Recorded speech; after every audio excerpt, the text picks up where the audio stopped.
Këto pamje tregojnë se rrugët dhe hapësirat e tjera publike në Tiranë vazhdojnë të jenë të zëna nga persona e bizneste nga më të ndryshmet.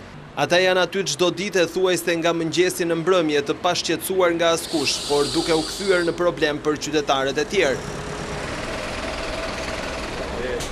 Por sipas drejtorit të policisë bashkiake Vullnet Topalli, të gjithë do të largohen dhe do të gjobiten. Aksioni më i fundit në të cilin bashkia ftoi edhe media të ishin të pranishme u zhvillua në kombinat.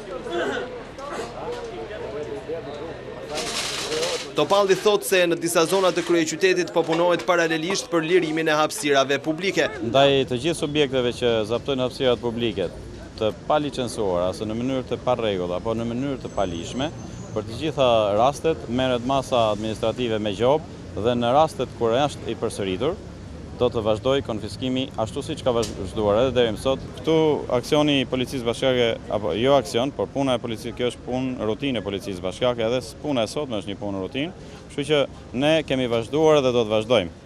Por duket se fushata e policisë bashkiake nuk ka rezultuar dhe aq e suksesshme. Me gjithë paralajmërimet e gjobat, pamjet e rrugëve në kryeqytet dëshmojnë se pjesa më e madhe e zaptuesve nuk i merr seriozisht policët bashkiak. Këtë e tregojnë edhe këto pamje të kësaj të shtune.